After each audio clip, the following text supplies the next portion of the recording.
Welcome to this episode of Bounded in a Nutshell. Remember to take a moment to click on the link below to donate to a very special organization. Figure Skating in Harlem is the first organization in the world to combine the power of education with the grace and discipline of figure skating. It is dedicated to developing confidence, leadership, and academic achievement in young girls from low-income backgrounds. The numerous stories of success from its alumni owe a great deal to the unique blend of mentoring and self-expression that is championed by FSH. Remember, no donation is too small or too large to keep the dream alive for these exceptional young girls. Thank you very much. Enjoy the show. Welcome, guys, to Bounded in a Nutshell. Today, my guests are Crystal Dickinson and Brandon Dirden. Crystal is a native of New Jersey. She got her MFA at the University of Illinois, where she met her husband, Brandon. She made her Broadway debut in Bruce Norris's Pulitzer and Tony Award-winning play Clybourne Park, winning the Theatre World Award for Best Actress for a portrayal of Francine and Lena. She appeared in another Pulitzer Prize-winning play on Broadway, playing Reba in George Kaufman and Moss Hart's comedy You Can't Take It With You, directed by Scott Ellis and starring the great James Earl Jones. Her off-Broadway credits include The First Breeze of Summer, Brocology, The Call, and my favorite, The Low Road. Crystal has made numerous appearances on television in such shows as The Good Wife, New Amsterdam, Feed the Beast, House of Pain, and most notably as Detective Toussaint in The Shy. Her film credits include I Origins and This Is Where I Live. Brandon Dirden is a graduate of Morehouse and University of Illinois. He is the son of actor Willie Dirden and brother to Jason Dirden. He claims he's the better looking one. In 2007, he made his Broadway debut in Craig Lucas's Prelude to a Kiss, directed by the ubiquitous Dan Sullivan. He has gone on to star in numerous other on and off Broadway productions, winning the Obie and Theatre World and Odelko Award for his portrayal of Boy Willie in Signature's theater revival of August Wilson's The Piano Lesson. In 2014, he played Dr. Martin Luther King in Robert Schenken's All the Way, opposite Bryan Cranston, who played Lyndon B. Johnson. Other Broadway credits include Clybourne Park, Enron, and Jitney. He was most recently due to return to Broadway to play Davy Battle in Richard Greenberg's Take Me Out, directed by Scott Ellis. In 2015, Brandon made his directorial debut in August Wilson's Seven Guitars at the Two River Theatre in New Jersey to much acclaim. On television, he's best known for his portrayal of Dennis Adderholt in the long-running series The Americans. He has also appeared in The Good Wife, The Big C, Public Morals, The Get Down, and most recently in ABC's For Life. I'm going to go off script here and say one of the most admirable things about this power couple is the unit they form. I saw that in rehearsal when I worked first, the only time with Crystal, and the unit they have with their son, Chase. I remember making a note to myself that I must ask them how they make it work. Beyond being a power couple in the industry, they're clearly incredible parents. So welcome to today's episode of Bounded in a Nutshell, guys. Thank How you. you doing? Thanks, Clark. That was so kind. That's all right. You can pay me later. You know what I mean? I will pay you later. We'll sort out a payment later. So how Yeah, you guys doing as soon as the stimulus check comes in, you got it, my the man. stimulus check Exactly. we're not getting. So how are you guys coping with this mad COVID thing? You know, I will say that it's interesting that today I was just listening to a TED talk that was talking about, you know, how to deal with this time, how to deal with this time. And something she said was that, you know, people sometimes can be obsessed with like being happy, like making things good, like being wellness and being, you know, and that is important. But I think something that struck me today that she said was that also part of that is experiencing your grief fully, experiencing whatever feeling that you're having fully. Sadness, anger, whatever it is that you should give it its weight, and then you can move forward. Right. So what I'm working with now is that I'm trying to do that. I'm trying to say, if I don't feel great today, that's okay, you know, that I will live in the feeling that I'm in, and then I will try to process that feeling and pay attention to it and be gentle with it, and then try to go forward. That's beautiful. And we're trying to teach our son the same thing, I think. Right. Brandon, how do you, what's your take on that? Yeah. I mean, for me, it's really listening to Crystal because she is the smarter of the two. Definitely. I mean, that's not even like to get husband brownie points. It's just the truth. She is emotionally a lot more intelligent than I am. And just listening to her, I realized that I don't give myself permission to be happy. Mm-hmm. Even when things are good, even, when I feel like, yeah, I'm really like this, whatever's happened in this moment, it tickles that happy place inside of me. And I don't give myself full permission to all the time indulge in that. Even during this time, you know what I'm saying? I mean, there's so many things I'm grateful for. So many things. The amount of time I get to spend with my son and Crystal, and her parents live with us, and to see them well, and to be able to, and to be able to just really appreciate having a family unit and knowing that everything else that happens outside of this home, it's secondary, good, bad, or what otherwise. Like, what really is a primary source of what can be a primary source of happiness and frustration and disappointment and all those things. It's all encompassed in these walls of this home, and I'm grateful for that. You know what I'm saying?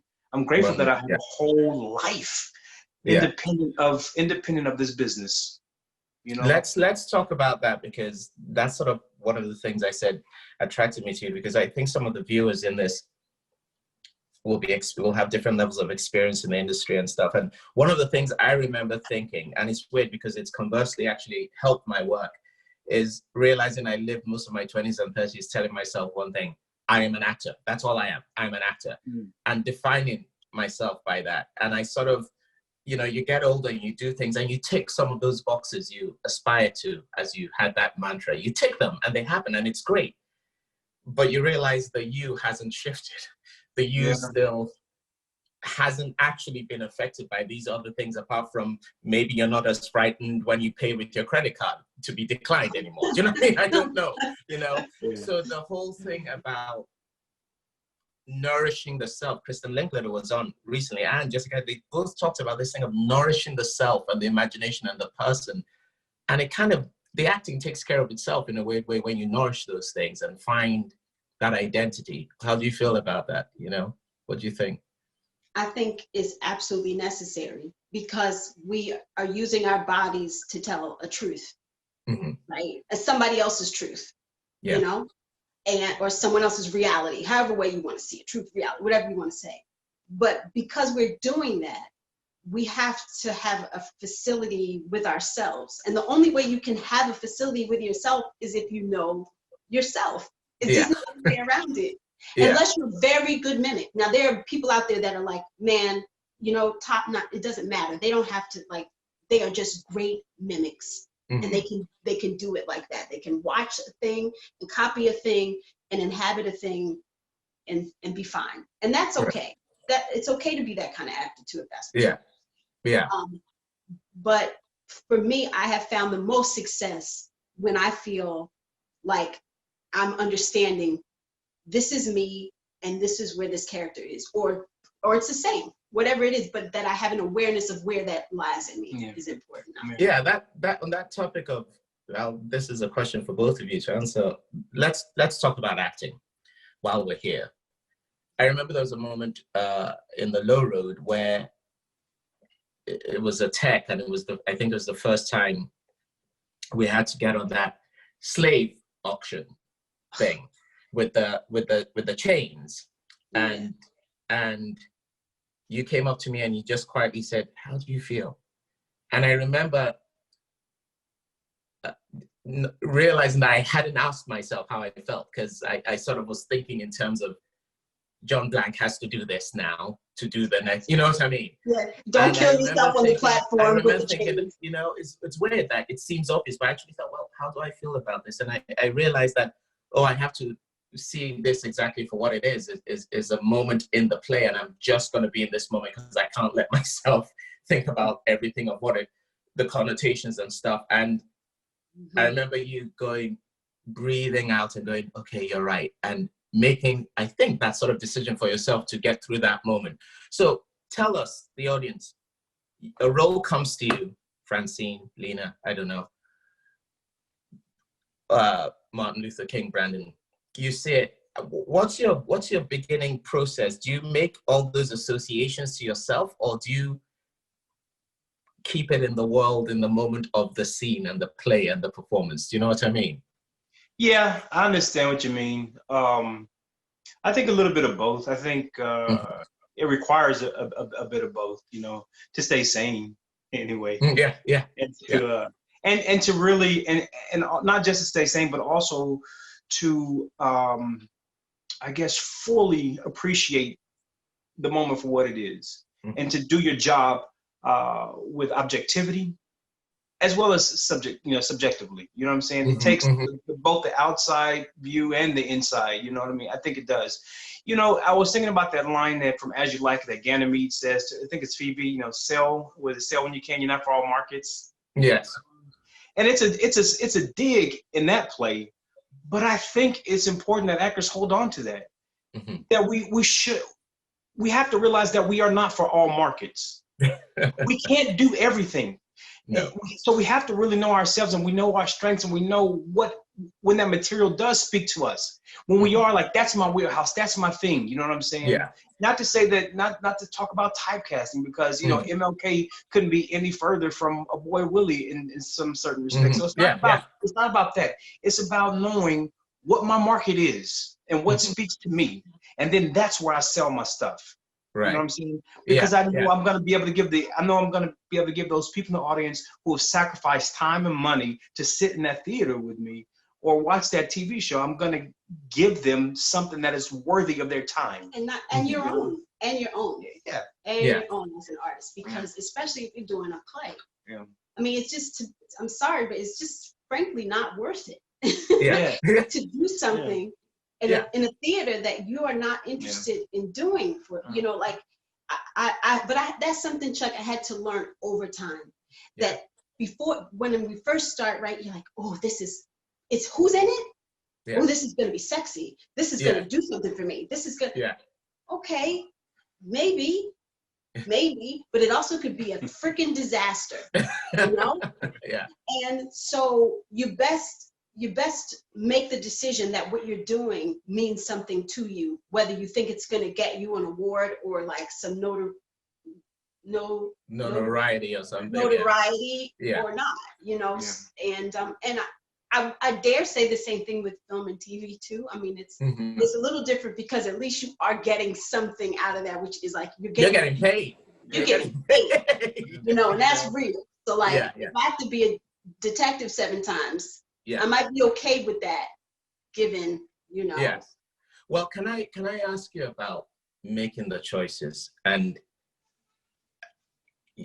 going from, I guess you guys have known each other since you were dating, you got married in 2006 or something, but you knew each other, from college onwards. So you really embarked on your careers together, sort of making decisions together. But how do those, you make that decision, like, a wonderful actor who I don't think he'd like me to mention his name, but he says, I remember someone asking him about the film he did, and he said, most of them are forgettable, darling, but you take the money, and like, because there's bills to pay. There's real.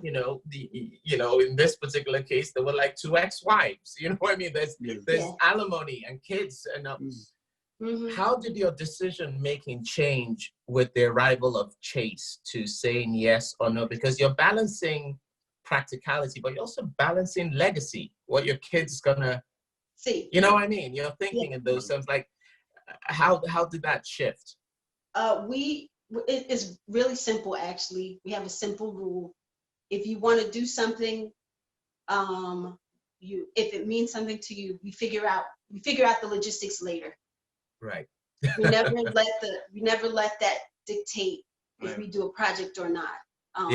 It's something that you say, if one of us says, this is something I love, this is something, a perfect example, I got an offer to do a show at Steppenwolf that in the play was dynamite. It was and it was during school. It was during school, chasing kindergarten. But Brandon never said, oh man, no, I'm sorry. I wish that could work out. It was like, okay. So then we just go into the mode to say how do we think it could work, if it could. Long story short, something else came along, and it was in the city, so I had to make a tough decision to choose, and I chose that instead. Yeah. But it was just as valuable. I didn't feel like I missed out on anything, but we never made that decision like, oh, you can't go to Chicago because yeah. You know, and the other part about it is that when Chase came along, he jumped onto a moving train, man. Mm-hmm. You know, we're a team. Chris and I are a team. And, you know, Chase, we love him, but Chase is not going to dictate. You know, he doesn't run the show. He doesn't drive the bus. You know what I'm saying? Yeah. We make it work. And now, but that has consequences, right?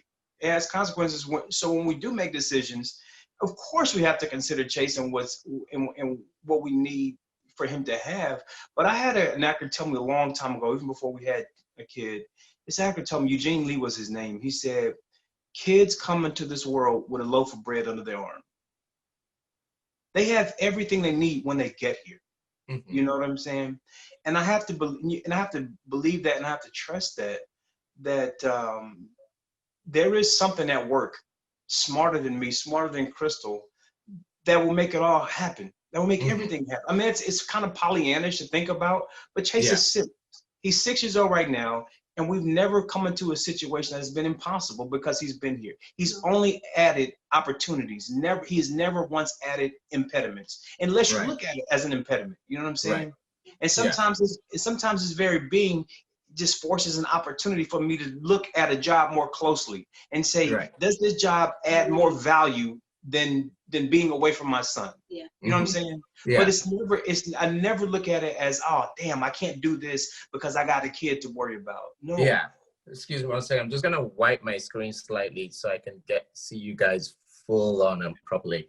So here's the thing. So he doesn't get in the way of the choices. What about, and do you ever think, I can't do that role because I don't want Chase to see that? Or do you ever think this is something for Chase later on to see? I mean, are there decisions like that come into your decision making?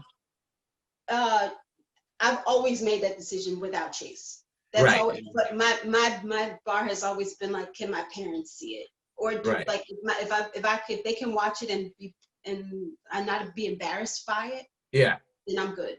Yeah. Right. And so I've always had that for myself anyway. Like I just feel like this may get, a little, but I see myself as an artist of color. I'm proud of that. Some people do not want that association. Right. They're like, I'm not a Black actor, I'm an actor. Yeah. Wonderful for you. That's wonderful. Yeah.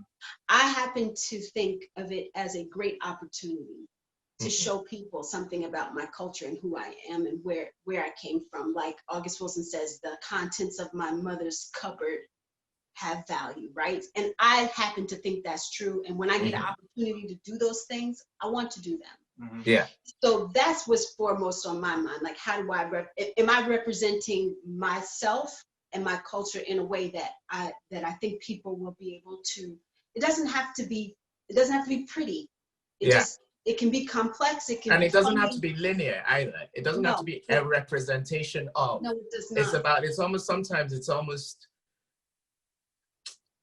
the fact you're in that role. The fact you bring you to that role is the only commentary you have to make about that sometimes, because it's not necessarily the role, And I think you're absolutely right. And the very first time I saw a Black woman on stage was Lisa Gay Hamilton. Tartuffe. Doing Tartuffe. Oh, and she was God. playing Doreen.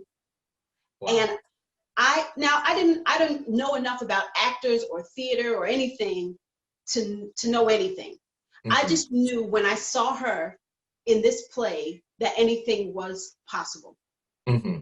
So do you think then it's almost one of the things I've lived by, and this might cause a bit of controversy, I hope I don't get misquoted in it, is that I'm almost more satisfied when I book a role that I know is would have been played by a white guy or someone that isn't of color. There's almost more, not as a, see, I did that, but almost because I mean, come on. And later on in the show, in the series, we're going to have Blair Underwood, who came, was hitting his form around the time when people of color were either the judge or the drug addict. Or, you know what I mean? It was one or the other, black or white or whatever. So my journey into acting, given accidentally because it came through Shakespeare, there's nothing more middle class and white in the common perception than Shakespeare, meant that I grew up as an actor taking, I'm going to say it, Baldwin would like me saying this, taking roles that normally would be for the other guy. Do you know what I mean? Mm-hmm. So that has built in me a real satisfaction when someone says to me, actually, this role was initially written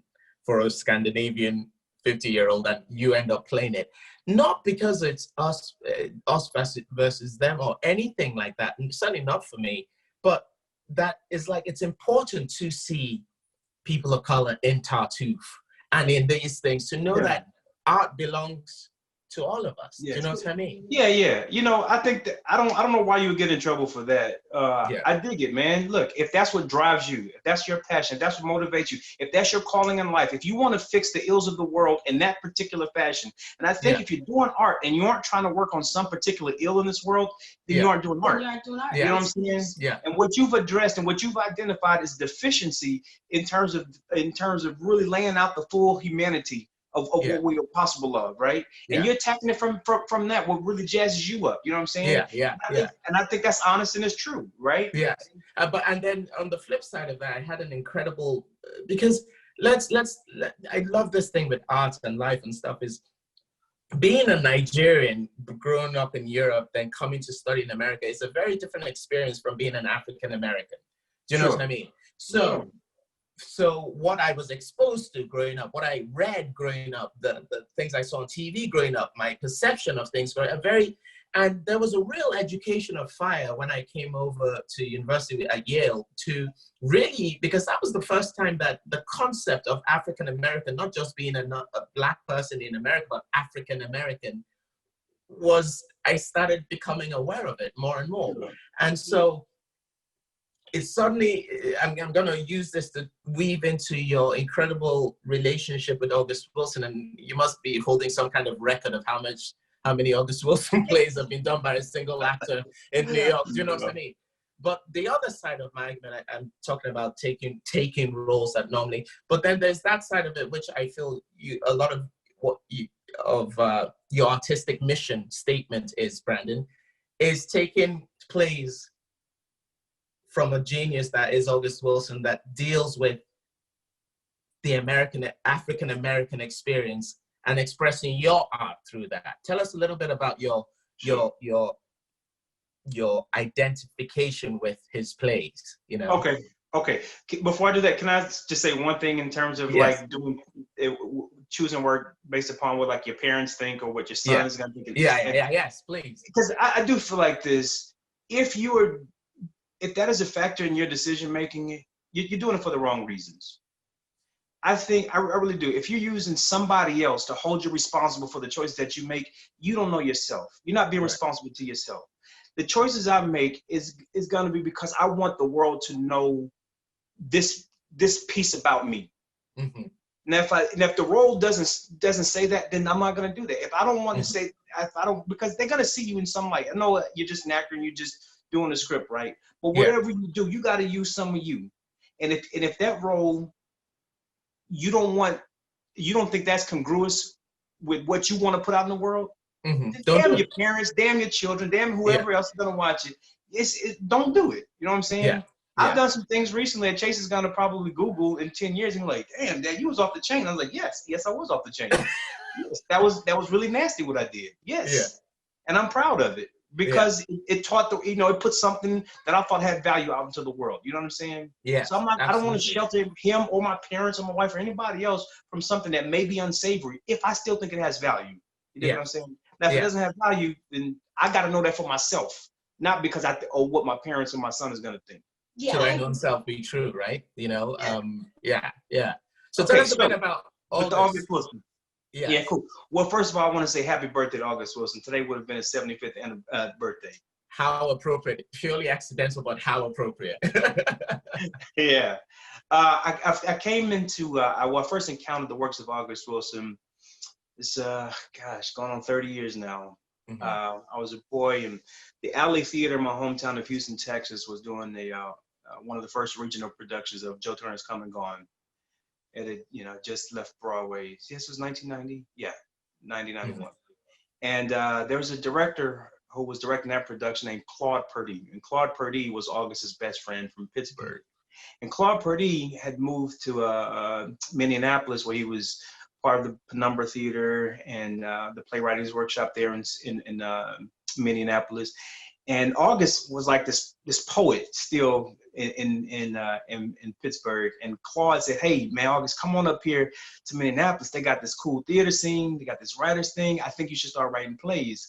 And August had tried to write. He had written, like, I think the first pass at Jitney up to this point. And then he had another full-length play, Black Bart and the Sacred Hills, that he was working on.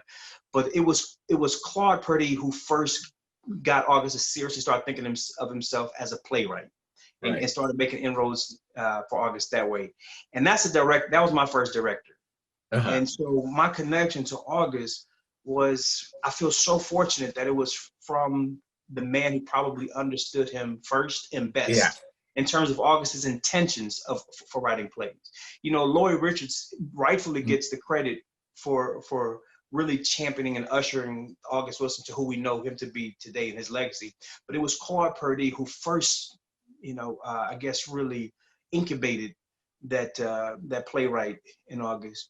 And so where I come from it is from a guy, Claude Purdy, who wanted to do that thing that we were talking about earlier, and saying that these people that were hanging out on the street corners in Pittsburgh had value.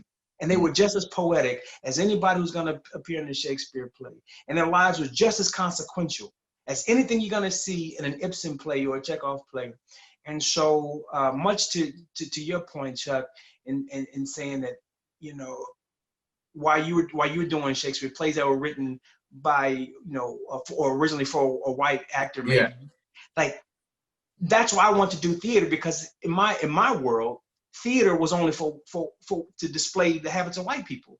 Yeah.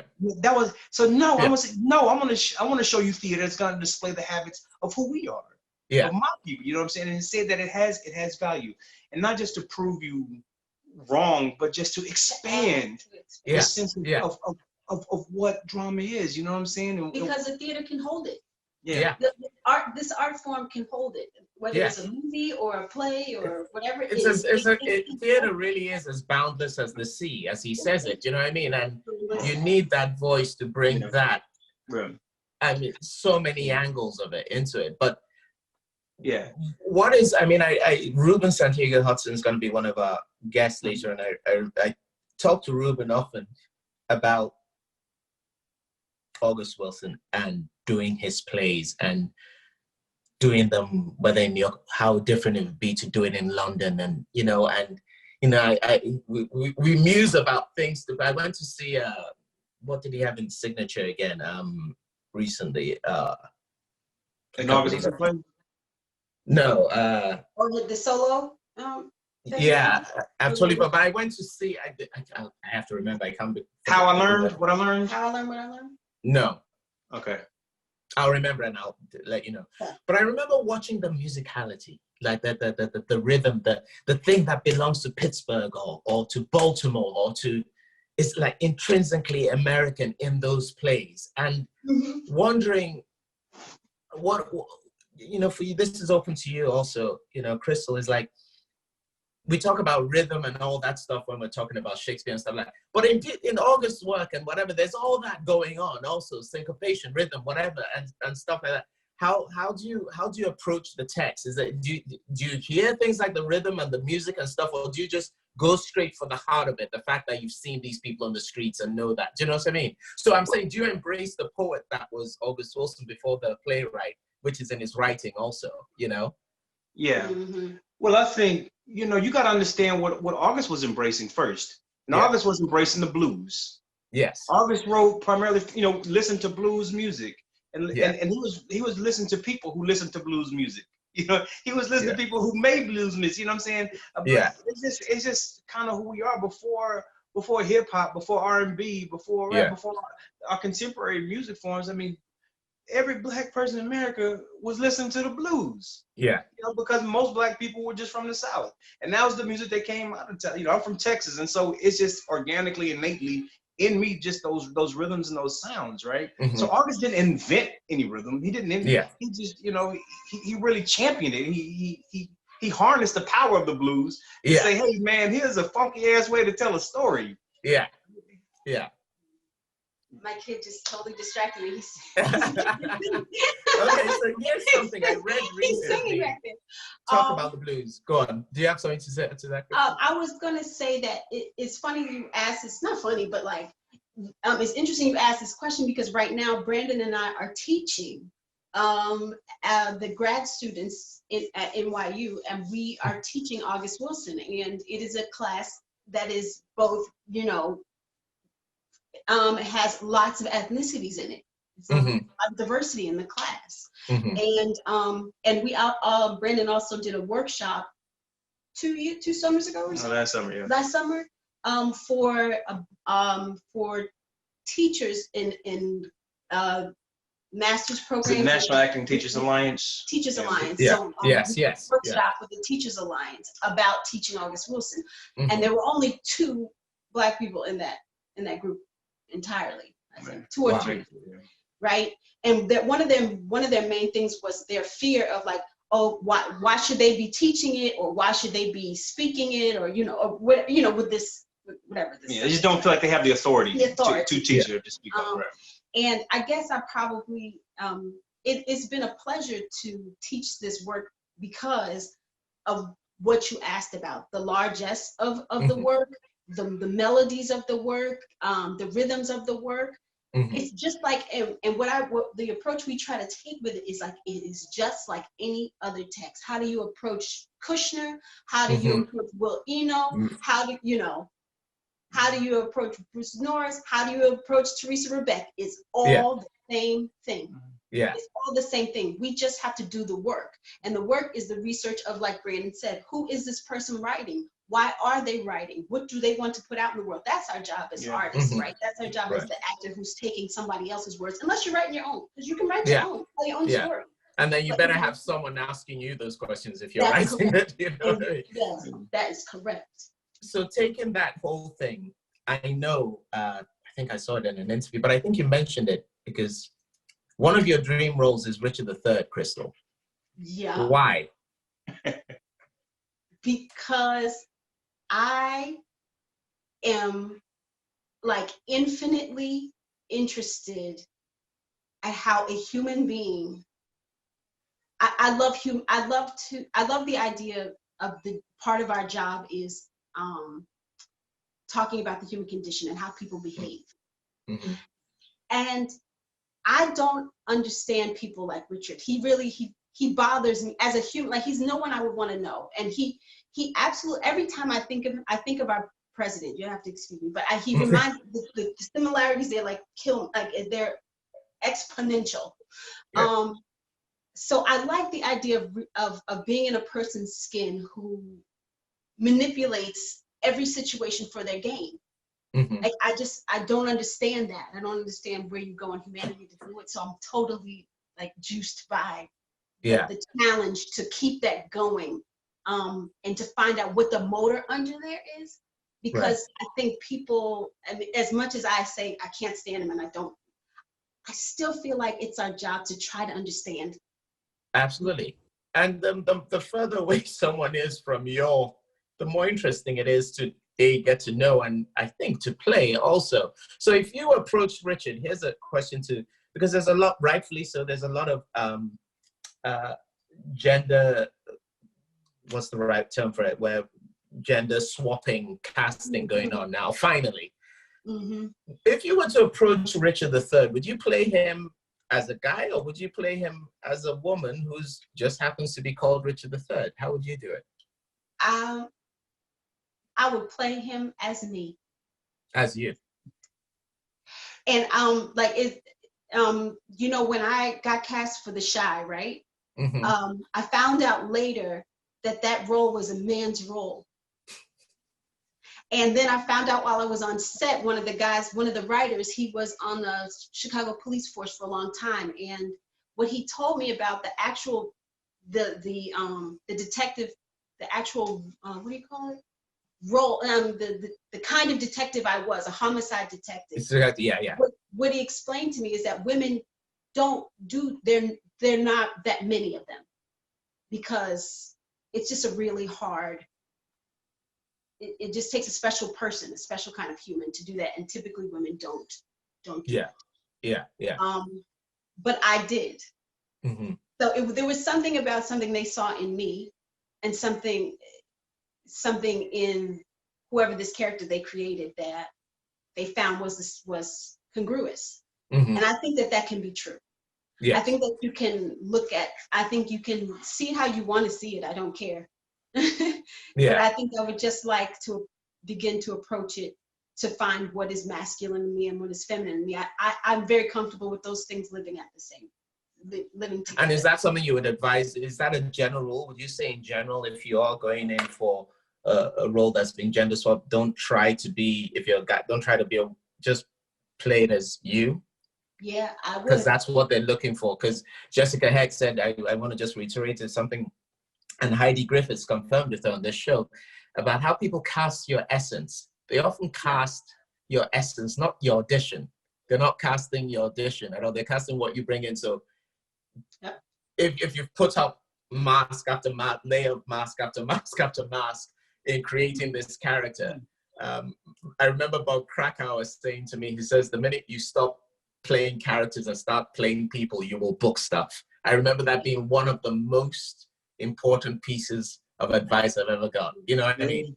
It's true. You know, but that's the thing about it is it can be really hard, especially if you're first starting. Maybe there's some people who are just starting and they're just starting to get TV things. It's a lot. It's really short too. You have, 3 lines or something, right? Yeah.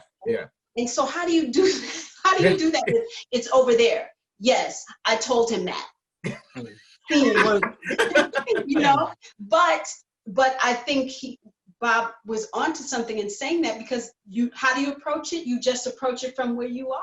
Yeah. That's all you can do. That is ever all you can do. And you know what? That starts from the moment you walk in the door. It doesn't start like on action and camera rolling. That starts from the moment you hit the door.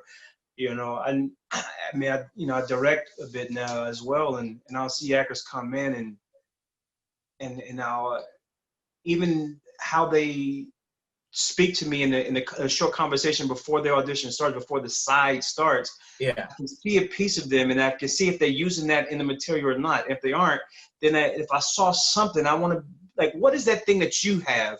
Let me see how that works, how that sits in this material now. But so, but if you don't show me that, or if you aren't willing to be that, to be yourself from the moment you walk in the door, I don't have the opportunity to ask for that in the work. You know what I'm saying? Yeah, absolutely. I had a experience some years ago where I was a reader for Emily Mann. She was auditioning people for Having Our Say. Mm-hmm. And let me tell you, to watch these older, more seasoned women come in, take control of a room, make it their own, and not like in an indulgent way, just in an easy way. Like, they've been here, they've done it. Very few of them had it memorized. Mm-hmm.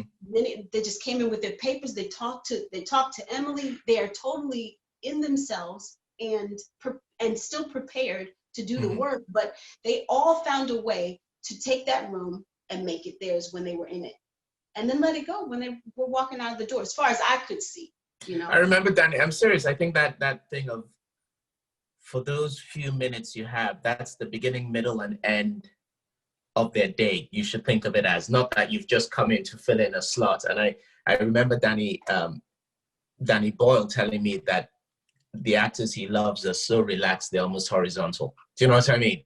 And it's not about going in there to act relaxed because you're screwed. The times we've tried, we're like, I'm gonna, that whole saying, if you don't care about it, you'll get it. So you stop pretending to not care about it, and that's the worst kind. But to generally find a sense of taking yourself into the room, I think, is a better way of saying it, rather than relaxing. Is taking yourself into the room. You'll take up the space you'll take up, and you can't the amount of molecules you shift, you can't change that. That's it or not. So just accepting that in a weird way. You know what?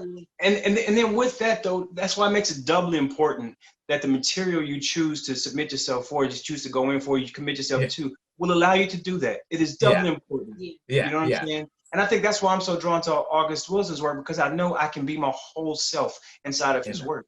You know what I mean? I know there's an ease, there's relaxation, because I feel like he is asking me to bring my entire self. You know, you have newer playwrights like Dominique Morisseau, her work. I feel like that with her work as well. Oh, this requires all of me.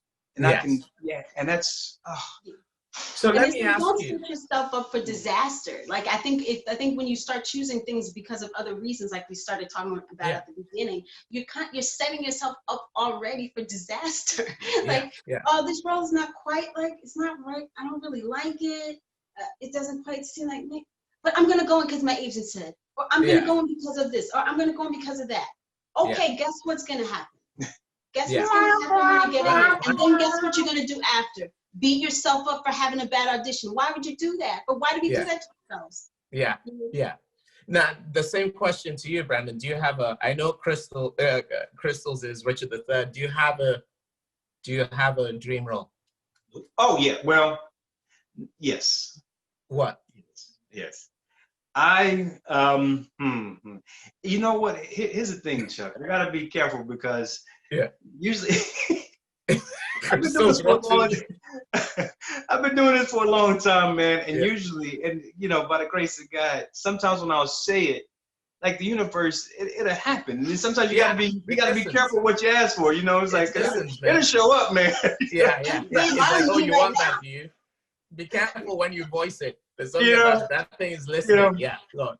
But I mean, one thing that I really would love to do now, whether I do the role or not, I do want to be an instrumental part in bringing the life story of Bill Withers to screen.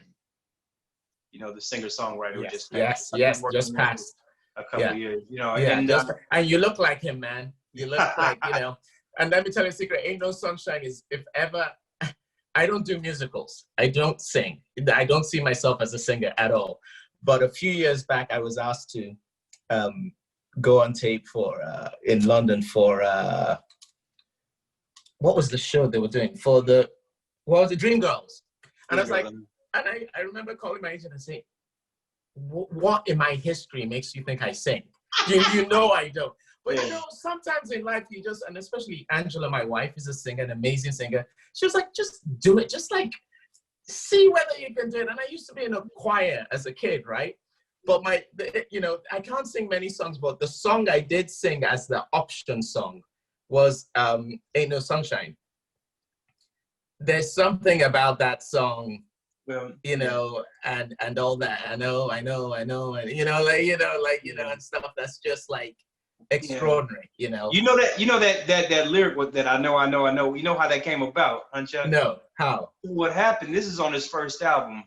So Booker T. Jones was the producer, and you know, he was in his apartment. Bill Withers had invited Booker T. Jones, who had gotten word of Bill was like, this guy was making some cool. This is before he recorded anything. Yeah. You know, he had like submitting like these little sample tapes. So Bill Withers called him over to his apartment one day, and Booker T. Jones like listened to him, filling him out. And so Bill Withers playing this song, and he gets to the bridge, and he was like, well, I haven't. He says, you know, he just goes, I know. He goes, I know there's something that's supposed to go here, and so I'm just filling in what I know. And then Booker T said, when we get to the recording studio, keep that. You know oh, wow. That's how the best things happen, accidents like that. I think it'd be a wonderful role for you to see. And it's, you know, and, you know, I hope that happens. It makes perfect sense. You saying it. I was like, why hasn't anyone else thought about that? Why? Yeah, it's make it happen. And don't be too generous. Don't be too generous. You should play him. Don't be generous. Don't give a leg up for some up and coming. That's something you should play. It's in you. You're talking about expressing stuff you connect to, and I think it's very important that let's not fool ourselves about what we want. You know, there's the generosity and whatever, wanting to bring his life, but I'm sure every time you imagine it, you're imagining you bringing his life to it. So embrace that. You know what I mean? Yeah, absolutely, man. But there's this other component to it though too, is what I feel like I think in order to be successful and to be really happy, I think we have to plug into that thing that's bigger than we are. And so when I say I'd like to be instrumental, whether I'm playing it or helping to produce or whatever, it's because I feel like what Bill Withers was getting at in his music and his songwriting, as a man who grew up in the South, like me, to show that softness of a man, to show that humility, to show that, and then still, that hardness of a man. And like I always thought he had an amazing sophistication to all the soulfulness he had. He had an amazing, and in his life, he was quite a recluse, which makes sense. You can see him writing his music and communing with nature and with his books and stuff, and then he will bring all this soulful. It's almost like he's gestating what he wants to say in his next song all the time. Yeah. So there was always a wonderful, sophisticated searcher about him, which is I think a beautiful texture about his life, it seems, and so what I'm speaking to is saying, if I can give my energy to that thing that's bigger than just me playing this man in the shine that I would get doing it, is it just, in the same way I moved to New York with the intentions of how can I elevate the legacy of August as if he needed my help. How can I want to contribute in any way I can to make sure that this information gets out there and it stays out there and it gets, promulgated. So that's why I say, not to be humble or anything like that. I just think we all need to understand what is at the core of what it is that we say we want to do.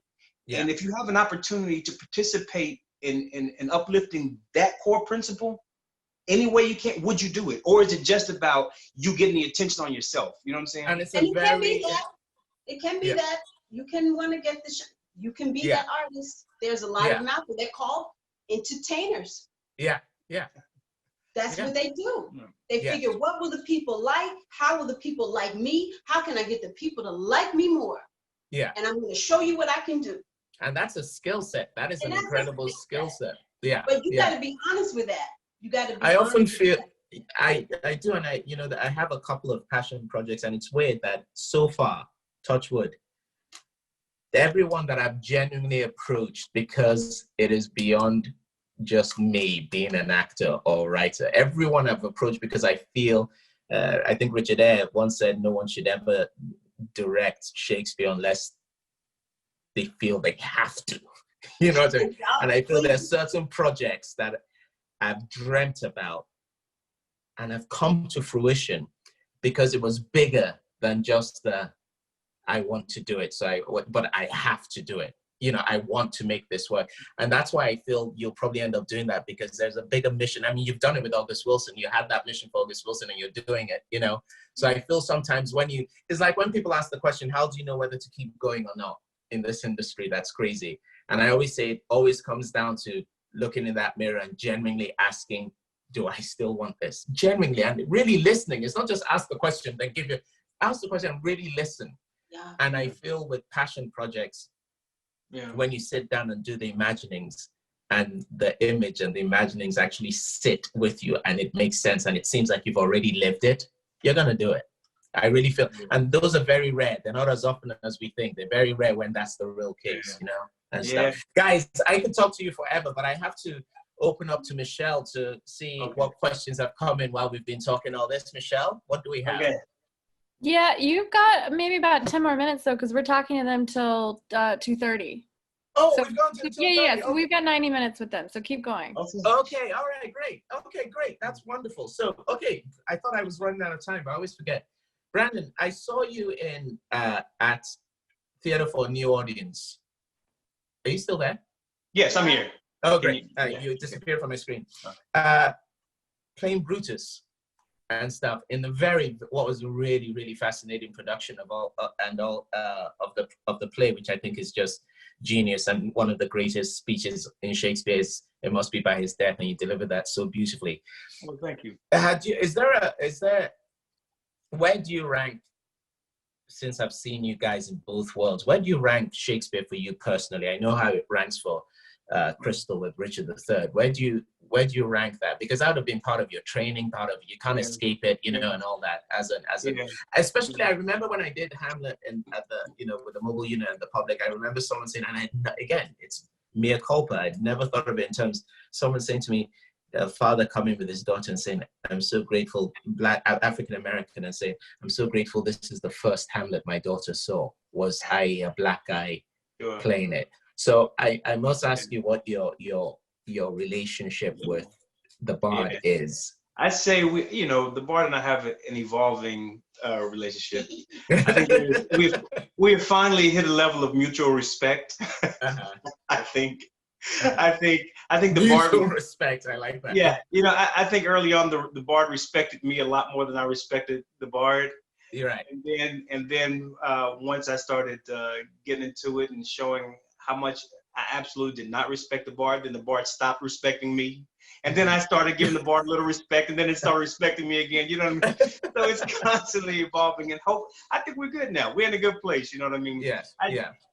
That was it was a treat doing that particular production for a number of reasons. But what I really learned through that production, I'd been away from Shakespeare, oh my God, probably about 6 years before I jumped into that. Before that, we did, Crystal and I did quite a few. We're members of Georgia Shakespeare in Atlanta for about 4 seasons 4 years, before we moved to New York. And that was a funky little theater, man. They were crazy and wild. And so I had a good time with them, but I hadn't done any since moving into New York.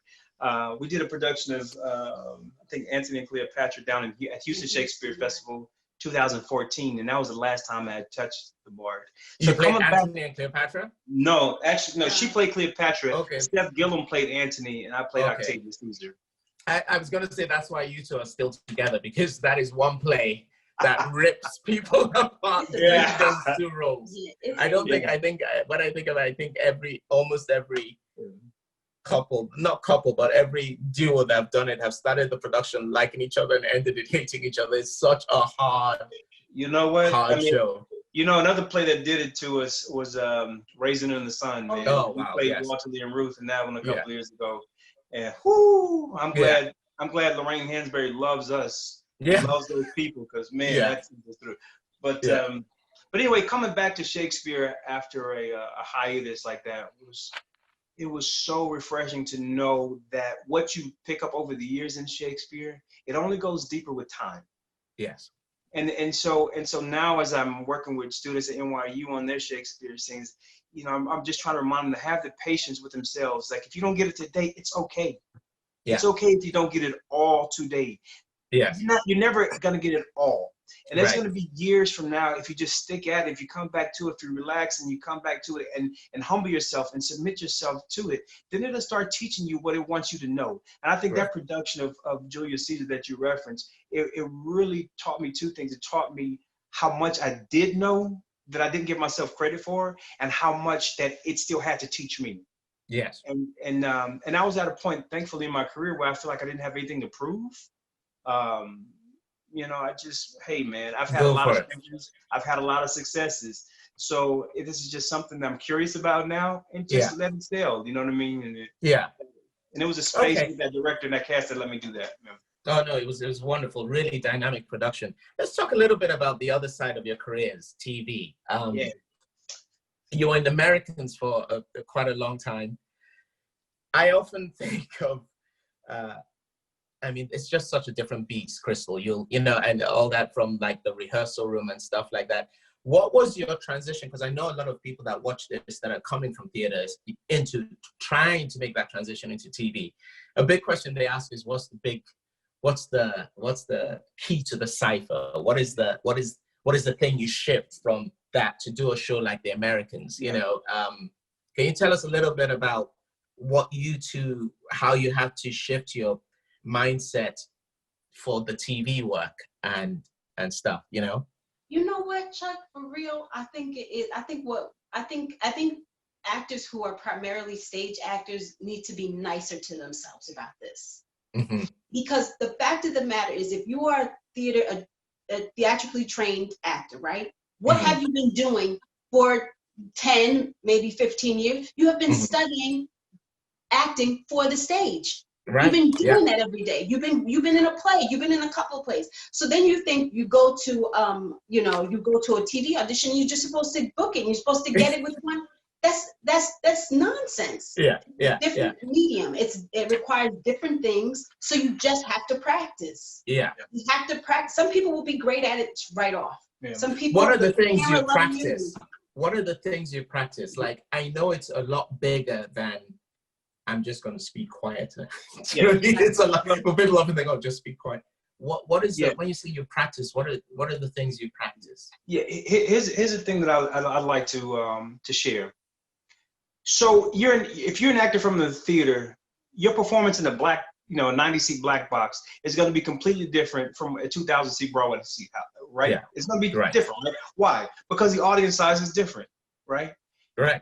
When you go to the camera, even though there's so many people on set, they are not the audience. That audience is that camera. Mm-hmm. So your performance has to be appropriate for the size of the audience.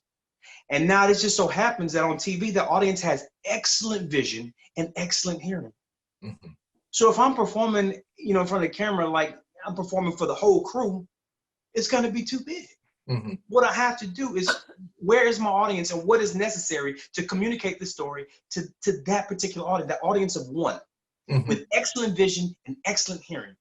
And how do I communicate that story to this person in this scene, just for that other one person? You dig what I'm saying? Mm-hmm. And then the rest will take care of itself. About size, it'll take care of itself if you just understand, I am not here to perform for this entire crew. And I think I also wish I would know that something I think you can practice at home when it comes to like doing this is the camera, is knowing where the camera is, knowing where the lens is, knowing what the camera's looking at. That eye that Brandon's talking about, what is that eye looking at? So that when you're looking at the camera here or whatever you do, like how that changes and shifts, like, and they're so minuscule, like from you, it could be from this to this is blocking ruining a whole shot. Yeah. Your knowledge of that is not just helpful to the production, but it's helpful to how you look. Yeah. Right. So I wish that I would have been more. I wish I would have known that more, but it's really, like I said, it's just practice. Yeah. Practice. Yeah. And so I'm more of the sense of like, shoot, you just starting and you're learning about doing this work. Get those little tiny roles where you're like, he's over there. Yeah. And walk up. You know what I'm saying? Get those so that you can see what's going on and not feel the pressure of doing things that you're just learning, and it's on you to do them. Yeah. It's on you to fix them. Yeah. I will also, and not, by fix them, I don't mean like you have to do a certain thing. I mean like you need to be at this certain point talking to this piece of tape, that is a person. Yes. Yeah. The technical side of it. It's like side of it that really. Because of the technical requirements of TV, do you think it's almost even more crucial to address your internal life, your internal dialogue? Guaranteed, Sure. Definitely, absolutely. Because in theater, right, you have, especially if we talk about Shakespeare or the play, or even August Will, you have these amazing speeches that will navigate people to what you're thinking and feeling. You have the speech to do that and your relationship to it. But in TV, it's acting in the synapses, right? So does that require a more rigorous internal storytelling to yourself and stuff? I tell you this story, and this speaks to a point. You got to learn how to be more selfish. We're so generous as theater actors. We want to help everything. A director says, "Dang, that cup can't be there for Act 2 or for Scene 2. I need to get that off somehow." And then everybody in that scene will raise their hand. "Oh, I can cross here and I can move the cup there."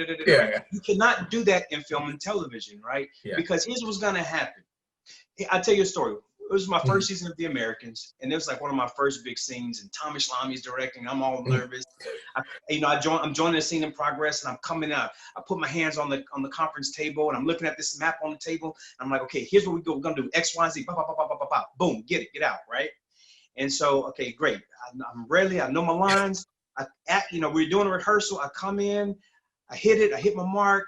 Put my hand on the table and I'm looking at the map, blah, blah, blah, blah, blah, blah. Good. Okay, now it's time to make some adjustments. That was just a rehearsal. The boom operator comes over to me and he goes, "Hey man, when you put your hands on the table, like the table's kind of creaking. So we're picking up some of that noise. So can you like not put some of your weight down to, I was like, oh yeah, sure. Okay, great, got it. Noah Emmerich, who I will always love for this. He, plays Stan on the show. Noah Emmerich pulls me to that, he goes, fuck him. He goes, no, it's not really about him. He says, you cannot be thinking about not putting your hand on the table. That's his job. If something's messed up with his sound, he's got to fix that. You got to come in doing what you got to do. Yeah. And that camera's gonna see that. When people are looking at this, they're not gonna say, "Wow, that was terrific sound." But what is he doing? Nobody's gonna say that. Why are you putting his hands on the table like he's like massaging the table? The camera's gonna pick up like you thinking about not putting your hand on the table. The camera's not gonna be. It's not picking up you actually doing what you came there to do.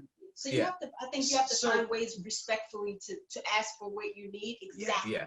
And it will be supplied for you. Really. Yes. I've learned it over time. And there is somebody getting paid to do that.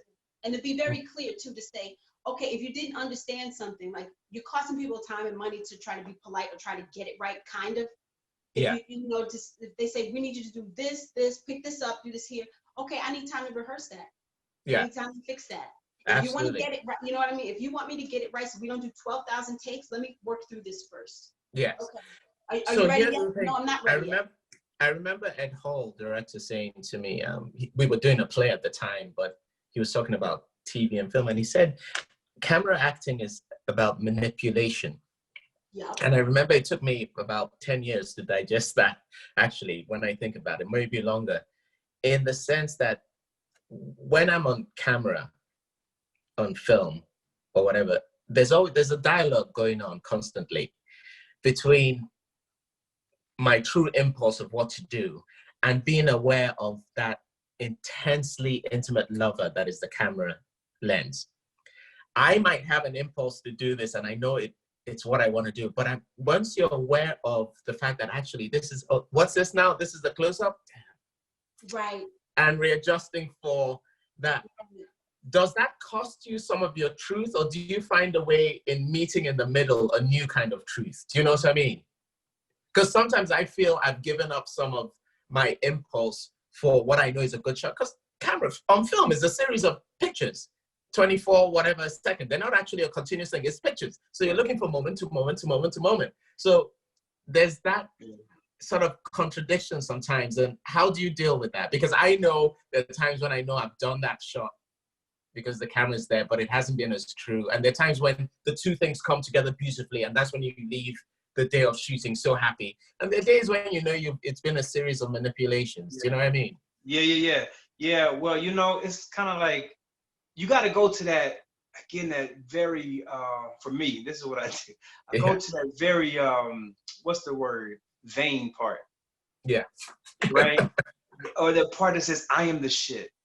I can do, like Jordan, give me the ball at the last second. So when it's time for my close-up, it's like, put it on me. Watch me do this. Watch me show up. Watch me bust this out. Watch me. That very exhibitionist part of all of us, whether we're shy by nature, all of us, to be an actor, we have that piece that says, you got to turn that on. You got to turn that on when it's time. And embrace it and really fall in love with that thing. To say, I am worthy. And you're watching me, and everybody's watching me right now. And don't you love it? Don't you love me? Yeah, and that's the take, like I said, practice. Yeah. And trusting that you're, even when you're doing very little, that you're still interesting. It's a completely different mindset that, in a weird way, I think benefits you a lot with camera acting. I think that, for want of a better word, vanity of like going, I know I can be very still here and think all this and it's going to be interesting.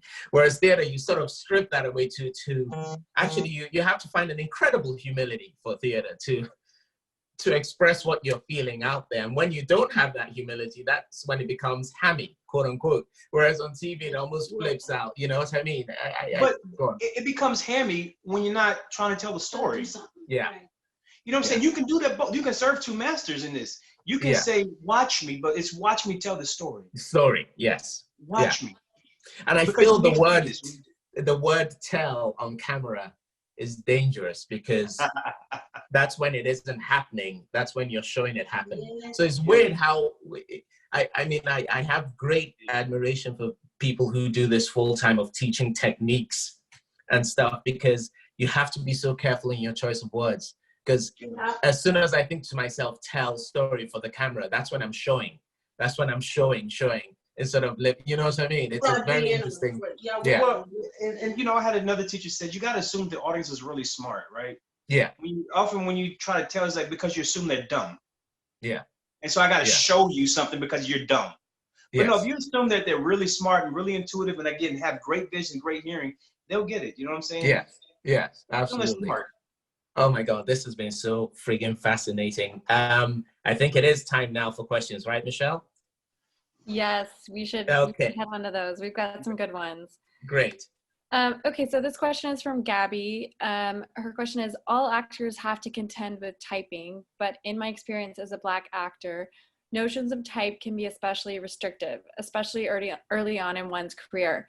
I wonder if Brandon and Crystal could speak to their experiences with navigating type, both with the industry at large and with reps. How do you expand the range of what you can play while still being practical and strategic?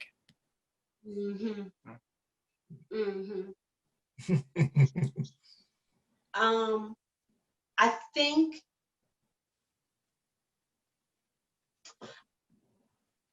I didn't think of it this way. I didn't think of it as what my type was as much as who I was and what I wanted to say.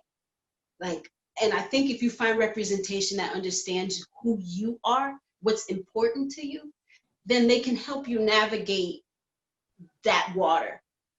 There have been times, like just Chuck, you were saying earlier about how when you get a role and it was traditionally, you know, we know when it doesn't say person of color, we know what it means. Yes. And you wind up getting that part. You just get the guy, you know, he's shy, but he loves his wife or something. And you're like, oh, that can be me, right? Yeah. The times where my agents have sent me out on those things and I read the character description, I call them and I say, thank you. I say thank you because I want to acknowledge the fact that they see me. They know that there's something like joyful and ebullient or something about me that they're like, she could do that, you know? And I think that's what we need to worry about more than like, what is my type, but like what do I want to put out in the world? And then you make the decisions from there. Don't let the decisions make you, because people will do that. They will. Yeah. That's never going to stop because this is America. I think in terms of my relationship with my agents and typing, I've probably taught them more about me by the things that I say no to. Auditions. I'm not talking like straight. I'm talking about auditions. Yeah. No, and here's why. We'll have this conversation. Here's why. And that helps teaches you representation, like what's important to you and how you see yourself. And then they can go, oh, well, he sees himself this way. So when this thing comes across my desk, then I know, oh, Brandon feels strongly about these particular qualities or whatever, right? So I think don't underestimate the value of no. In terms of teaching people something about you. Yes. Or just saying, sending something to your agent, or when you go to meet people, I love this show, and this is why. Yeah. I love these kinds of characters, and this is why. You know, it gives them information about what you're interested in, and so that they can do a better job for you, because they are. From what you're saying is being understand two things. The casting directors don't necessarily know you, and your agents, at least initially, don't necessarily know you. So as you're saying, is that you're defined. I've always said to actors, look, the no's you say in your life define you almost more than the yeses, I think, you know. And one of the things I would suggest, that question also, I think, Gabby, is really make sure the fear of not having representation sometimes stops us from being with the people that are right for us. That's right. And I know that from when my first professional job, I had the same agent. She recently took some time off in London. But she was my agent right through. And I remember her making me say no to stuff that I wanted, nothing wrong with, but only because it was important to say no at this time, or else you're not going to progress. I remember specifically my first job when I graduated and moved back to London was at the RSC, being a very small roles, the soothsayer in Julius Caesar, and you know, the one of the two ambassadors in Hamlet, the one that doesn't speak. You know what I mean? I remember that's how I remember him. was my first job. I did that season, went on a couple of times for understudy, whatever. And then a few months later, the RSC come back saying, can he come in and audition for Tybalt in Romeo and Juliet? And I was like, great, step. And she said, no. She goes, no, you don't. I was like, are you out of your mind? She said, you don't have to. Trust me, you don't have to. You've got to trust me. They know you can do this. You've done this in the meantime. They know you.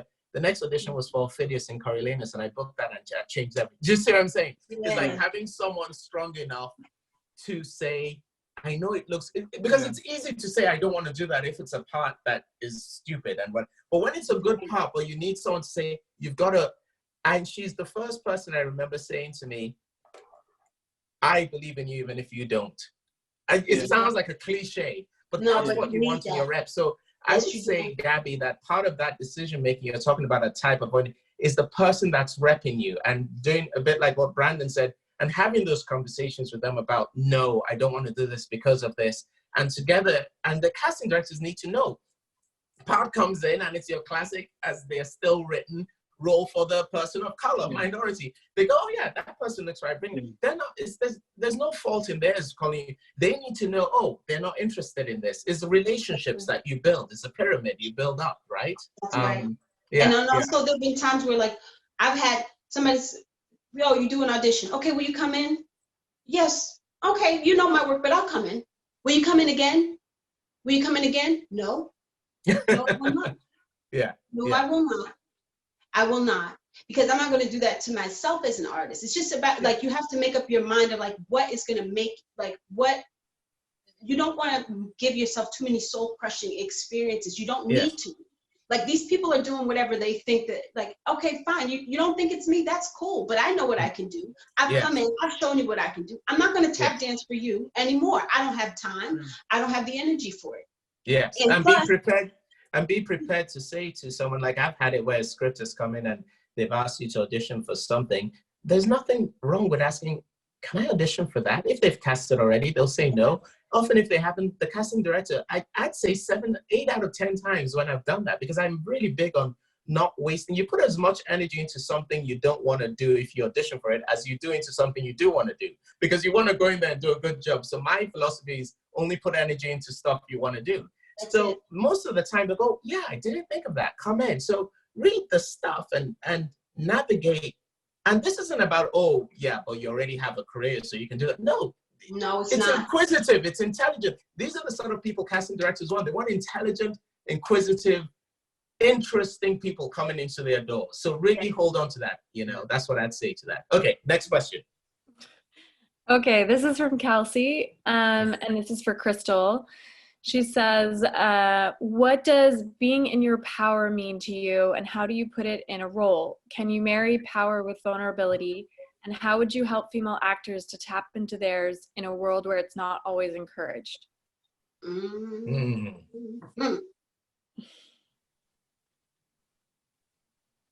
How do you tap into your power? Practice.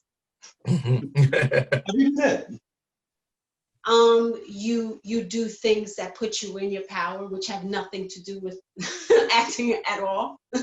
You remind yourself that you are a full human being with or without someone's approval.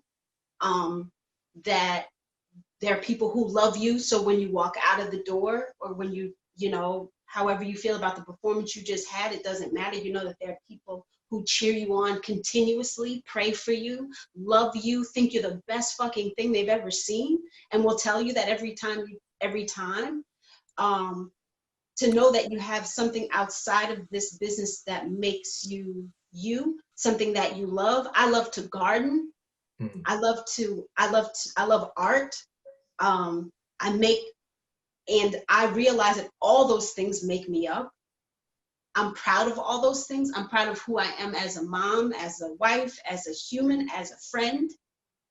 I think that's how you live in your power. I think it has very little to do with acting and mostly to do with learning how to love yourself as a human, which I know it sounds so whack, so cliches, and people push that around, but I don't mean it like that. I mean that we're all spiritual beings that are put on the earth with a specific gift and nuance and interesting things that you like, and and we should honor those things because they make us uniquely us.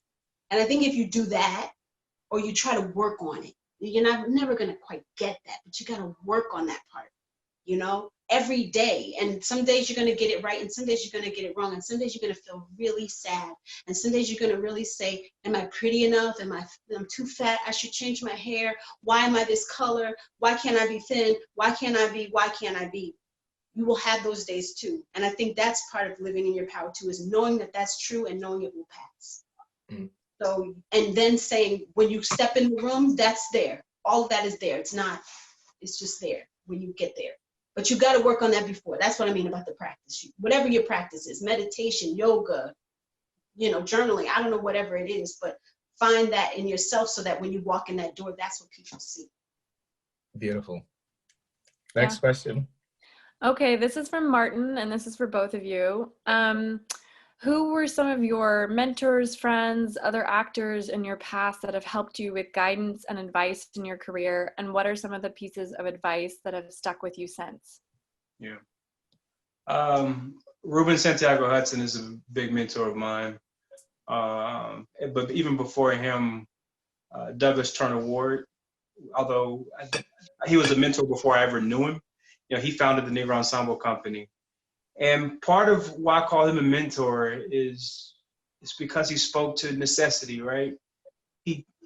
That Negro Ensemble Company came not as just some grand vision of, I want to have a theater company, but he saw a need in the world. He saw a massive wrong in the world. He wrote this big article in the New York Times in the early 60s called Theater for Whites Only, ?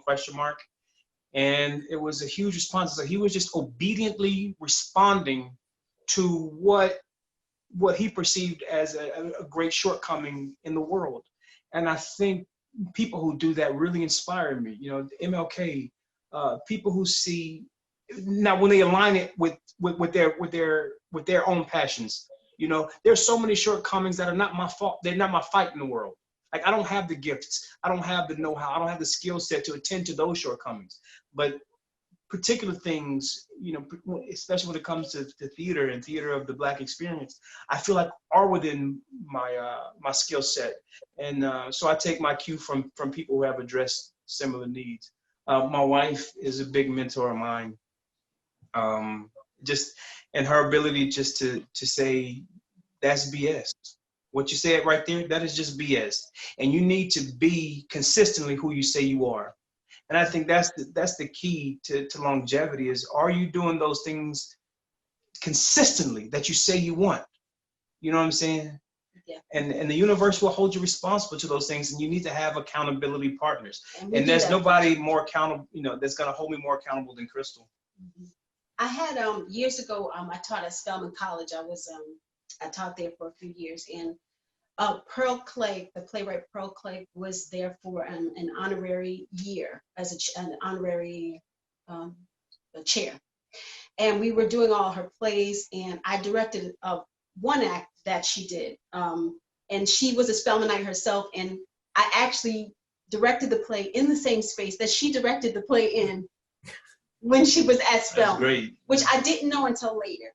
Fast forward, Pearl comes to the play, and Pearl is effusive, and she's kind, and she's so happy to see the work that she hadn't seen in a long time. And she really hadn't written a play. She was writing a lot of novels and really successful at writing novels.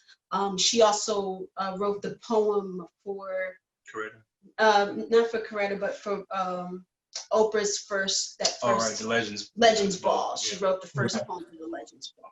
So she was just like busy with a lot of other stuff. And then she comes and sees this play of hers in this little space. And then she talks to me and she goes, I want you to direct my next play. I feel inspired to write, and I want you to direct my next play. And I was very young at the time, and I'm like, she bugging, that was cute. That was something else I had to say. She didn't have to say that, but that was real cute. I was feeling myself, and Some weeks later, Pearl comes to my office with the script in her hand and says, can I read this to you? This is the play I want you to direct. She read me her entire play, and I'm like, all in the background of my head is like, just be cool, be cool. Pearl Clegg is reading you her play in your office, but be cool. I say all this to say that it was my first professional directing job that she let me direct her play in a theater in Atlanta. And we have stayed in connection. And Pearl has become one of my mentors because, like Chuck said earlier, she saw something in me that I did not see in myself. And she didn't know me from Adam. She just knew the work she saw. She knew I was teaching at Spelman. She felt my spirit. And then she was able to say, you know, you can do this. And it was so nonchalant, you know, and that's why I thought she was joking. I thought, oh, she's just being polite. People say polite things, but no, it was so easy for her to say because it was so obvious to her. You know, it was so obvious to her that it was her chance to give somebody an opportunity.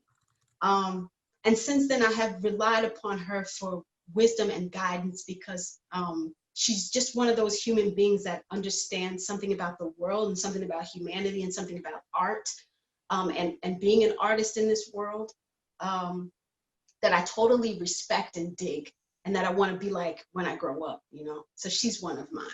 And I just actually sent her a message the other day because I also sent her a message when President Trump was elected because I was so depressed. I thought, what's the use of making art? I mean, that's a funny question to ask now even, right? And she sent me a message back like, it's just, that's what we do. It was very simple again. That's just what we do. We're artists, we make art. You keep making art. That's what you do, Crystal. You don't stop making art.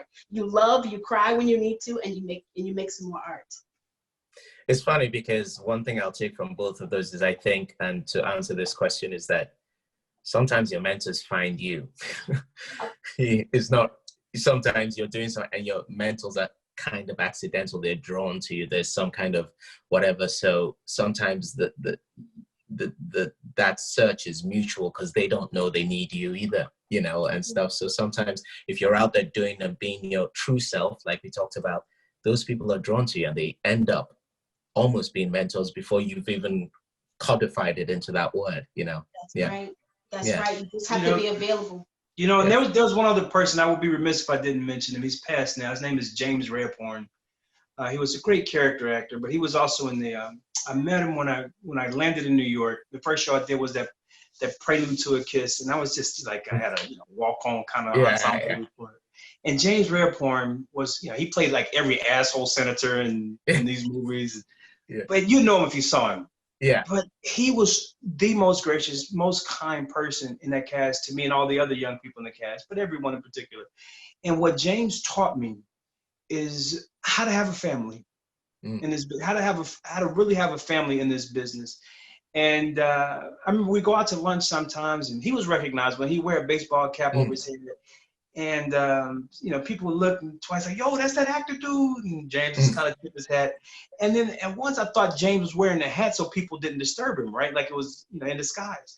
But no, James had melanoma. He had skin cancer, and he was bald up top. And so he wore a hat for his health. And he was very practical. Like it wasn't about hiding from the public. It was just it was practical. And just being with him over the years before he was actually passed a week before my son was born. And I'd like to think that, they cross each other in heaven. Yeah. But James, what he taught me, because he had two daughters, he taught me, he says, that time that you have with your family, it's their time. So when you're out to eat in public and somebody wants to recognize, you don't have to be an a-hole, but you give the public a lot of your time when you're on stage or when you're working on camera. That time belongs to your family. They need you too. And I'll never forget him. I'll never forget how he so delicately, handled that balance. Yes. Of giving people their due. And your time your family deserves your time. Great. That's great. Next question. Next question is from Catherine. Do you involve one another in your creative processes?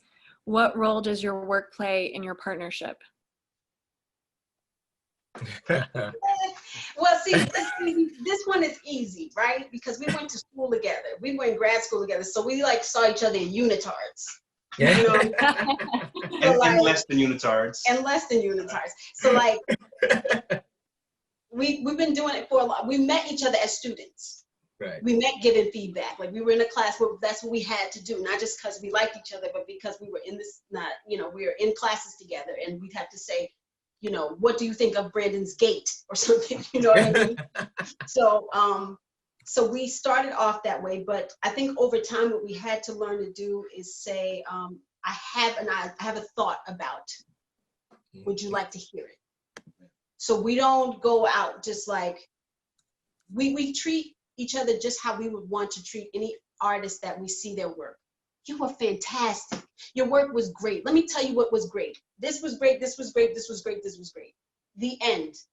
Unless they say, what did you think about such and such? Now we can talk about it. But or say, I got something I think you could work on. Yeah. Would you like to hear it? Okay. So, but we try to do it like that. And the other part about it, which I think helped us out early on, is that I was a big fan of Crystal's before we even dated. Ditto, me you know too, what I mean? for real. I mean, right away, it's still like, yo, I like her style. And it just is so important, I think, in a relationship that you actually believe in your partner's skill set and their abilities. You know, that you're a fan of them. You know, they can be, as I dated some beautiful women that were terrible actors and never worked because I did not believe in what they were trying to do. And it showed. And so I think if you're going to enter a relationship with anybody, you have to be able to honestly come from a real place and be a champion of what they do, whatever it is. I completely agree with you. And it's so funny because I tell this story often. I mean, Angela and I, we got married this February, but we were dating for quite a while before I got a chance to watch her take on a big role professionally. I remember I was in London filming something and she was opening in Finger Lakes or somewhere. I'm trying to remember which theater. It was one of, you know, and she was doing Reno Sweeney in Anything Goes. And I was like, I have to see this. I literally had about 3 days before I was next on set. And I flew from London to over here to see her. It was such a mad rush. And I'm going in there and I sit in the theater and I'm waiting and I'm happy. Then the thought suddenly hits me. If she's not good, seriously, this is your relationship. Yeah, it's a really good point of really admiring what the other person. This is a relationship that's going to be based on lying about the work. And it suddenly hit me, and this fear came over me like, if she's not good, I don't know how we go on. If you know what I mean. Thank God she was brilliant, and I swear the relief and joy I felt with that. So I think that's a really important thing of having a mutual admiration of the person you're cohabiting with. Do you know what I mean? And I think in one maybe way or another. you could relate to this too. Of like the fun part also has been watching the growth of each other, right? Yeah, watching.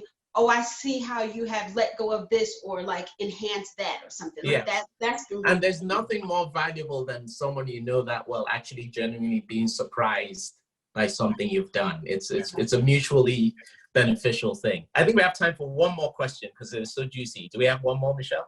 We do have one more. I certainly hope that Angela didn't learn that on camera just now, though. So. No, she knew. I told her. She's like, wait, let me talk. Excuse me? Okay, last question. This is from Anna. Are there any challenges that you encountered early on in your career that you are still working to overcome or navigate now, specifically on the acting business side of things? Yeah. You know, you're not going to get into every room, and understanding that, again, you don't have to be right for everything. You know, I would say when I first, it was maybe my second, I've been in New York a couple of years, and there was a production of the first production of The Good Negro. Maybe it was the second production of The Good Negro, Tracy Scott Wilson at the Public. And it was going from like a workshop production to a full production. And I had an audition for like not the main minister, but his friend, right? And I gave the audition. I know I kicked it in the ass. And then I did the callback and I kicked it in the ass. I knew I was great for this role. And I didn't get it, right? And so you go there, things like, my God, who got this role? And I went and I saw the play, and the actor named J. Bernard Calloway had been cast in the role. And I looked at J. Bernard in that role, and he was fantastic. Thank God I had the sense to just sit there and watch it and and actually appreciate what he was doing. Most times it's hard for us to even do that. Watch somebody be good in the role. I'm impressed that you went. I'm impressed you went to the show. Oh yeah. But what it taught me, when I watched Jay Bernard in that role, was like the play needed Jay Bernard. It needed his skill set. It didn't need what I could do. That didn't mean I wasn't good in the audition. It doesn't mean I'm not a good actor. But what it means is that the play needed his specific skill set, not mine. And I think that's one thing I struggled with early on, is understanding that piece. And now as I move into different spaces, it's not necessarily about the role. Sometimes it's about the room. Sometimes it's about the project itself. Sometimes it's about the, and just really understanding that I don't care how much I want or how much I think I'm right for, there is something bigger at play that you will not be able to see. You won't be able to see, oh, you're not supposed to do this because this will conflict with something that the universe has for you, next month. You want, so really submitting and giving over to that and saying, if I don't get this, it means I was never supposed to have it. Yes. And if I do get this thing, it means I belong here. This thing needs me, and it needs all of me. Yes. You understand what I'm saying? I agree. Crystal, do you have anything to add to that? No, just that, just being your own worst enemy. That's a constant thing. Like not feeling like why didn't I? It's the same thing. It's the same thing. My dad always says to me in this, he goes, "What is yours is yours." It's as simple as that. And what isn't yours is never. That there's empirical evidence, at least in my whatever, to see that I've gone into things and had the most mediocre, pathetic audition ever, and still booked it because that was always going to be mine. Right. And I've gone into things, blown it up, I mean, to the point where, when you're sitting at home at 6 p.m. waiting for the going in 6 p.m. Waiting for that call because you know you got it. And I got it. And what is yours, and what isn't yours. And I know it's hard. We're better at it. Some days we're better at accepting it than others. But in general, that's the general rule that happens. So we can relax into that a bit more. Guys, you have been absolutely, I knew this was going to be a rich conversation, but it's been infinitely richer than I even imagined. I can't wait for you guys returning on Thursday to actually lead some people through some work, many of which were watching this today. And Michelle, can you unmute everyone so we can just express our gratitude? To that point. Express your gratitude to You have Thank you so much. bed. Fabulous. Thanks so much. You're trying to make What's it. up, Chase? He's down here.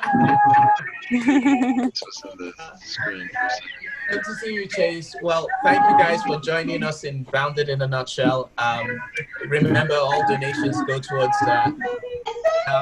restaurant artists that are out of work during the COVID. So thank you for all your generous donations. I just want to say this for you guys listening. I'll make a bigger announcement. Do not we're in a time where COVID has taken away our means for earning money. We've had a couple of messages from people that have felt really bad that they're not able to contribute every time they watch. There's a bigger thing at play here, which is the gift that you're getting from these artists and the gift they're passing on to you and on. So don't let money stop you from tuning back in to watch. It's a generous thing you're giving with your energy and with your attention and spreading the word, okay?